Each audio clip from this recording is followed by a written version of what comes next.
ओम नमः शिवाय। यदि अनुष्ठान पूर्ण होने के पहले बीच में ही साधक की मृत्यु हो जाए तो वह परलोक में उत्तम भोग भोगने के पश्चात पुनः पृथ्वी पर जन्म लेकर पंचाक्षर मंत्र के जप का अनुष्ठान करता है। समस्त लोकों का ऐश्वर्य पाने के बाद वह मंत्र को सिद्ध करने वाला पुरुष यदि पुनः 5 लाख जप करे तो उसे ब्रह्मा जी का समीप्य प्राप्त होता है। पुनः 5 लाख जप करने से सारूप्य नामक ऐश्वर्य प्राप्त होता है। 100 लाख जप करने से वह साक्षात ब्रह्मा के समान हो जाता है। इस तरह कार्य ब्रह्मा हिरण्यगर्भ का सायुज्य प्राप्त करके वह उस ब्रह्मा का प्रलय होने तक उस लोक में यथेष्ट यानी सबसे अच्छे भोग भोगता है। फिर दूसरे कल्प का आरंभ होने पर वह ब्रह्मा जी का पुत्र होता है। उसी समय फिर तपस्या करके दिव्य तेज से प्रकाशित हो वह मुक्त हो जाता है। पृथ्वी आदि कार्य स्वरूप भूतों द्वारा पाताल से लेकर सतलोक प्रयतन ब्रह्मा के 14 लोक क्रमश निर्मित हुए हैं। सतलोकों से ऊपर क्षमालोक तक जो 14 भवन हैं वे भगवान विष्णु के लोक हैं। क्षमालोक से ऊपर सूचित लोक प्रयतन 28 भवन स्थित हैं। सूचित लोक के अंतर्गत कैलाश में प्राणियों का संहार करने वाले रुद्रदेव विराजमान हैं।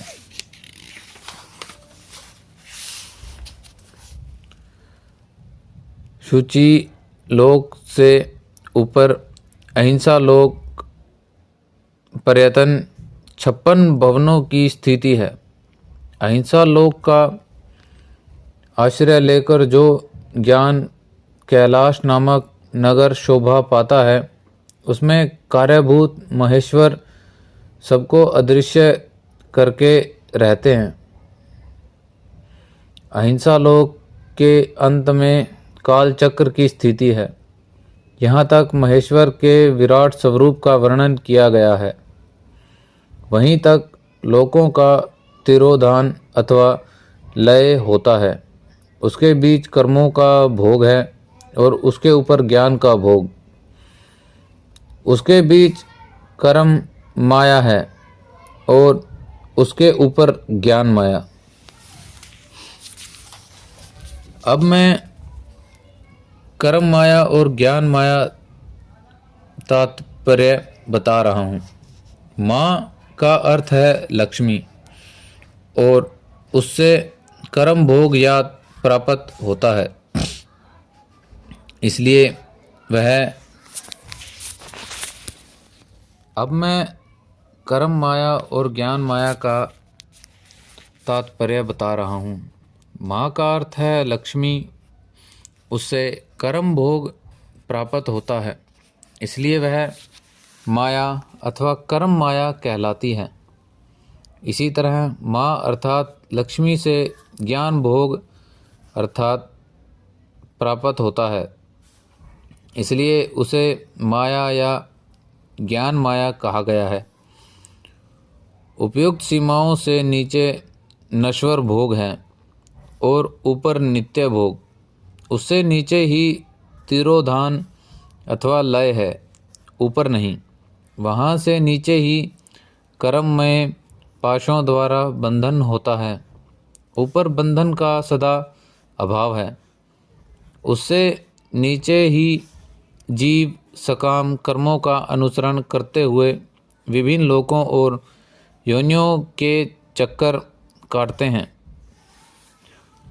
उससे ऊपर के लोकों में निष्काम कर्म का ही भोग बताया गया है। बिंदु पूजा में तत्पर रहने वाला उपासक वहाँ से नीचे के लोक में ही घूमते हैं। उसके ऊपर तो निष्काम भाव से शिवलिंग की पूजा करने वाले उपासक ही जाते हैं, जो एकमात्र शिव की ही उपासना में तत्पर हैं। वे उससे ऊपर के लोकों में जाते हैं। वहाँ से नीचे शिव कोटि है और ऊपर ईश्वर कोटि। नीचे संसारी जीव रहते हैं और ऊपर मुक्ति पुरुष। नीचे कर्म लोक है और ऊपर ज्ञान लोक। ऊपर मद और अहंकार का नाश करने वाली नम्रता है। वहाँ जन्म जनित तिरोधान नहीं है। उसका निवारण किए बिना वहाँ किसी का प्रवेश संभव नहीं है। इस प्रकार तिरोधान का निवारण करने से वहाँ ज्ञान शब्द का अर्थ ही प्रकाशित होता है। आधि भौतिक पूजा करने वाले लोग उससे नीचे के लोकों में ही चक्कर काटते हैं। जो आध्यात्मिक उपासना करने वाले हैं वे ही उसके ऊपर को जाते हैं। जो सत्य, अहिंसा और धर्मों से युक्त हों, भगवान शिव के पूजन में तत्पर रहते हैं, वे काल चक्र को पार कर जाते हैं।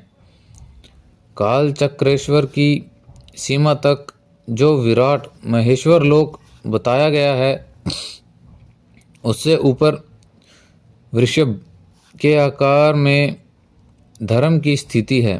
वह ब्रह्मचर्य का मूर्ति रूप है। उसके सत्य, शौच, अहिंसा और दया ये 4 पाद हैं।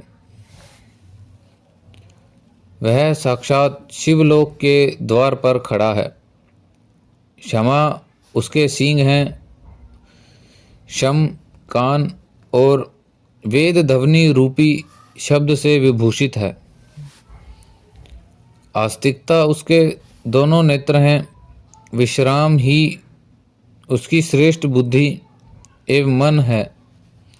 क्रिया आदि धर्म रूप जो वृषभ है वे कारण आदि में स्थित हैं, ऐसा जानना चाहिए। उस क्रिया रूप वृषभ आकार धर्म पर कालांतित शिव आरूढ़ होते हैं। ब्रह्मा, विष्णु और महेश्वर की जो अपनी अपनी आयु है, उसी को दिन कहते हैं। जहाँ धर्म रूपी वृषभ की स्थिति है, उसके ऊपर न दिन है और न रात्रि। वहाँ जन्म मरण आदि भी नहीं है। वहाँ फिर से कारण स्वरूप ब्रह्मा के कारण सतलोक, प्रयतन 14 लोक स्थित हैं, जो 5 भौतिक गंध आदि से परे हैं।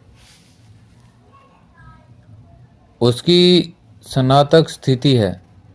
सूक्ष्म गंध ही उसका स्वरूप है। उनसे ऊपर फिर कारण रूपी विष्णु के 14 लोक स्थित हैं। उनसे भी ऊपर फिर कारण रूपी रुद्र के 28 लोकों की स्थिति मानी गई है। फिर उसके भी ऊपर कारण वेश शिव के 56 लोक विद्यमान हैं। तदंतर शिव सम्मत ब्रह्मचर्य लोक है और वहीं 5 आवरणों से युक्त ज्ञानमय कैलाश है, जहाँ 5 मंडलों, 5 ब्रह्मलोक, ब्रह्मकलाओं और आदि शक्ति से संयुक्त आदिलिंग प्रतिष्ठित है। उसे परमात्मा शिव का शिवालय कहा गया है। वहीं पराशक्ति से युक्त परमेश्वर शिव निवास करते हैं। वे सृष्टि, पालन, संहार, तिरोभाव और अनुग्रह इन 5 कृतियों से प्रवीण हैं। उनका श्री विग्रह सच्चिदानंदन स्वरूप है। वे सदा ध्यान रूपी धर्म में ही स्थित रहते हैं और सदा सब पर अनुग्रह किया करते हैं। वे स्वात्माराम हैं। समाधि रूपी आसन पर आसीन हो नित्य विराजमान होते हैं।